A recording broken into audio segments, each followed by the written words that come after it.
Sir, opposition मौलाना फजल रहमान समेत आप पर इजराइल से फंडिंग का इल्ज़ाम लगाते हैं।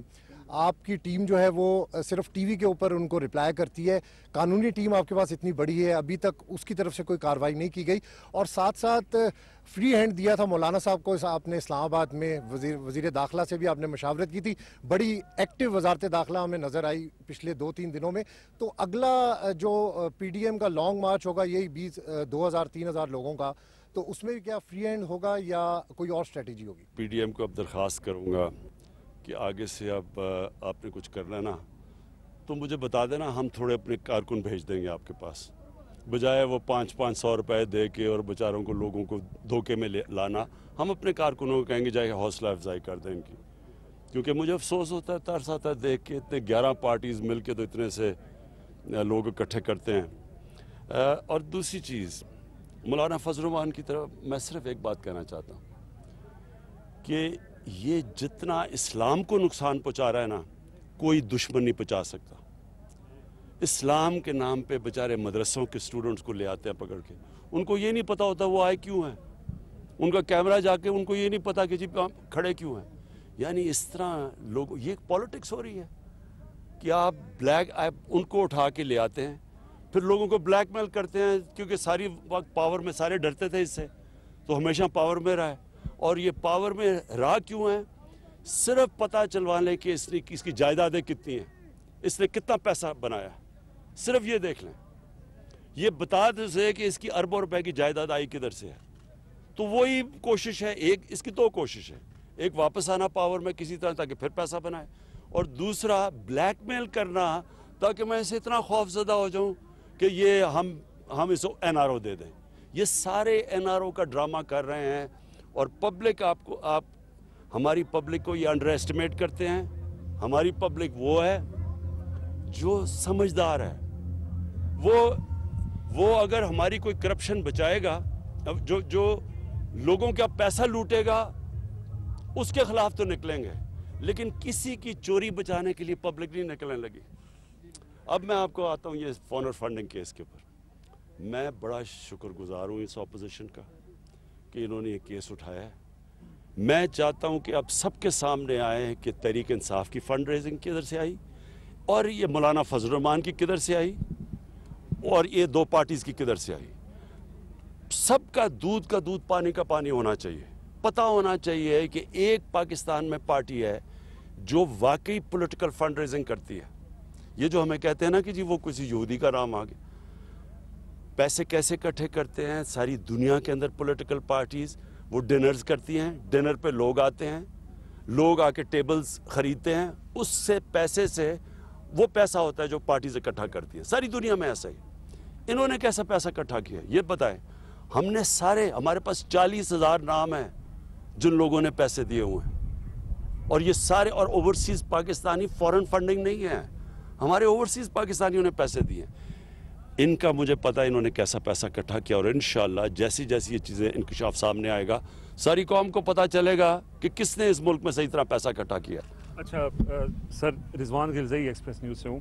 2.5 साल आपकी गवर्नमेंट में हो गए, हमने देखा जो नेशनल इश्यूज़ आपने प्रायोरिटाइज़ किए और ख़ुद उनको आपने एक्सपीडाइट किया, उनके तो रिजल्ट्स आए, लेकिन आवाम का डायरेक्ट ताल्लुक आपकी सूबाई हुकूमतों से है। एक तासुर ये है कि हर चीज़ के लिए आपकी तरफ देखा जाता है, तो क्या जो सर्विस डिलीवरी के मामलात थे उसमें आपकी सूबाई हुकूमतें ज़्यादा बेहतर परफॉर्म नहीं कर सकती थी? अब 2.5 साल गुजर चुके हैं, वहाँ पे तो चले आपके बहुत सारे इशू सिस्टम से रिलेटेड थे, लेकिन सूबाई हुकूमतों में आपके पास बेहतर अच्छा इख्तियार भी था। तो सर, सूबाई हुकूमतों के हवाले से ये बताएं कि वो आपकी तरफ ही क्यों देखती हैं, खुद से भी कोई इनिशिएटिव्स क्यों नहीं लेती? देखिए, दो चीज़ें समझ आए। एक तो जिस तरह का पाकिस्तान को चैलेंज मिला था जब हम आए हैं, जो पाकिस्तान के सामने जो मसले मसाइल थे, वो पाकिस्तान की तारीख में किसी हुकूमत को नहीं मिला। सबसे बड़ा चैलेंज क्या था कि जो हमारा करंट अकाउंट है, यानी कि जो बैरूनी खसारा है, वो पाकिस्तान की तारीख में सबसे ज़्यादा था, 20 अरब डॉलर। उसके अलावा जो हमारे पर कर्जे चढ़े हुए थे वो पाकिस्तान की तारीख में सबसे ज़्यादा था, और उसका मसला क्या था कि हमें कर्ज़ों की किस्तें देनी पड़ रही थी, इनके लिए वो कर्ज है। सो बोझ दो पड़े हुए थे। एक कि हमारा जो बैरूनी खसारा इतना बड़ा था कि उसकी वजह से हमारे रुपए पे प्रेशर पड़ा, क्योंकि जब जिस मुल्क के अंदर 60 अरब डॉलर की आप इंपोर्ट करें और 20 अरब डॉलर की एक्सपोर्ट करें तो मुल्क तो क्राइसिस में आ गया। सबसे ज़्यादा प्रेशर, क्योंकि डॉलर की कीमत बढ़ जाती है, रुपया गिर जाता है। जब रुपया गिरता है तो मुल्क में हर चीज़ महंगी हो जाती है। खाने पीने की चीज़ें, दालें महंगी, घी बाहर से इंपोर्ट किया वो महंगा, तेल महंगा होता है तो बिजली महंगी, ट्रांसपोर्ट महंगा, सब चीज़ महंगी होती है। तो ये हमें तोहफा मिला था, नंबर 1। और नंबर 2 ये कि हमारा जो हमारी आमदनी है वो बहुत कम थी, खर्चे बहुत ज़्यादा थे। सो इसके लिए हमें करना पड़े, खर्चे कम करने पड़े। जब खर्चे कम करते हैं आप तो लोगों को तकलीफ़ होती है। मसलन अब कोरोना के अंदर जब डिमांड गिर गई तो सारी दुनिया के अंदर गरीब पिस गया। अमेरिका जैसे मुल्कों में लोग लाइनों में खड़े होकर खाने ले रहे हैं, सारी दुनिया में दुकानें बंद हो गई, कारोबार बंद हो गया और गरीब मारा गया। तो जब हमने खर्चे कम करने थे और आमदनी बढ़ानी थी, जब खर्चे कम किए तो लोग तकलीफ में आ गए। अब दूसरा हमारा इशू है, इस्लाहत करनी थी मुल्क में।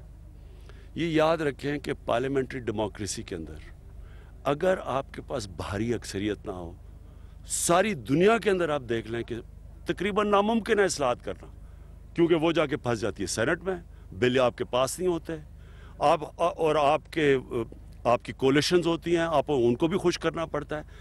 अगर आपने इस्लाहत पार्लियामेंट्री डेमोक्रेसी में करनी है, तारीख उठा के देख लें पार्लियामेंट्री डेमोक्रेसी की, तो वो सिर्फ भारी अक्सरियत से होती है। जब आपके पास अक्सरियत हो फिर आप कर सकते हैं। तो इसलिए हमें देर भी लगी और इसके ऊपर आ गया 18th अमेंडमेंट। 18th अमेंडमेंट में क्या हुआ कि जो सेंटर से पावर थी वो चलेगी सूबों में। तो अब सिर्फ सेंटर नहीं फैसला करता, सूबों को भी साथ मिलाना पड़ता। तो इसलिए ये थोड़ा हमें देर लगी, लेकिन अल्लाह का करम आज ये है कि आज दुनिया को देख लें कोरोना के बाद और हमें देख लें। हमारी सबसे तेज़ी से आज टेक्सटाइल इंडस्ट्री, हमारी जो 60% एक्सपोर्ट्स एंड टेक्सटाइल, वो रिकॉर्ड पे चली गई है। हमारी एक्सपोर्ट्स कितनी देर के बाद कहाँ से चली गई। हमारा जो करंट अकाउंट डेफिसिट है वो 17 साल के बाद सबसे बेहतर है, पॉजिटिव में चला गया 5 महीने मुसलसल। ये सारी जो पॉजिटिव चीज़ें हो रही हैं, जो अब टेक्सटाइल, आपने अगर फैसलाबाद में गया, वहाँ लोगों को अब मिलते नहीं है, वर्कर नहीं मिलते टेक्सटाइल में, सियालकोट में मिलते हैं, गुजरावाला में लूमें सारी काम कर रही हैं। तो कुछ तो हो रहा है ना। स्टील लार्ज स्केल मैन्युफैक्चरिंग पहली दफ़ा ऊपर जा रही है। तो अल्लाह का करम है कि इसके बावजूद ये चैलेंजेस थे, मुश्किल वक्त मिला, कोरोना मिला, उसके बावजूद हिंदुस्तान से मुकाबला करें। आज पाकिस्तान का हम किधर हैं और हिंदुस्तान के हालात देखें। हम शाकिर अब्बासी, मैं नियो टीवी से हूँ। आपने पार्टी हर्निंग केस के हवाले से गुफ्तगू की, लेकिन एक तासुर आम ये है कि वही एक केस है जो आपकी हुकूमत पर अभी भी एक तलवार लटक रही है। तो अगर अपोजिशन उस केस के फैसले के लिए सुप्रीम कोर्ट का रुख करती है और वहाँ से कहती है कि जल्दी फैसला ले लें, क्योंकि 7 साल 6 साल एक बड़ा टाइम होता है किसी फैसले के लिए, तो क्या कोई हिकमत अमली ऐसी है सुप्रीम कोर्ट में भी इस केस को डिफेंड करने की? क्योंकि मैं कहता हूँ इस केस की ओपन हेयरिंग होनी चाहिए। मैं चैलेंज करता हूँ, ये हेयरिंग होनी चाहिए कैमरा के ऊपर, यानी लाइव जानी चाहिए कौम को कि ये सारे बैठे हो, फजल रहमान बैठा हो, क्योंकि उसकी जो पार्टी तो फजल रहमान है ना, और उसके भाई, उसके साथ बैठा हो हमारे पीपल्स पार्टी, PMLN और तहरीक इंसाफ। मैं आज लोगों के सामने चैलेंज करता हूं कि एक पार्टी की सारी कौम को पता चलेगा, पहली दफ़ा पाकिस्तान की तारीख में एक पॉलिटिकल फंड रेजिंग अगर किसी पार्टी ने की वो हमने किया। और हमारे अकाउंट्स मैं ये भी, फॉरेन फंडिंग, क्या ओवरसीज पाकिस्तानी से पैसा लेना फॉरेन फंडिंग है? इसका मतलब मुल्क चल रहा है, आज उनकी रेमिटेंसेस ना हो, मुल्क आज हमारा बैठ जाए। तो मैं तो सारे शौकत खाना में उनसे पैसे इकट्ठे करता था। तो ये कौन सी फॉरेन फंडिंग है?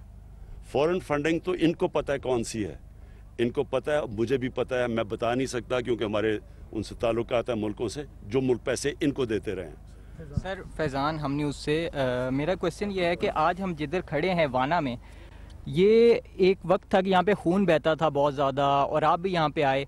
आज आप इसको कैसे देखते हैं, उस वक्त के वाना को और आज के वाना को आप कैसे देख रहे हैं, और मज़ीद इसकी डेवलपमेंट के लिए क्या आगे आप?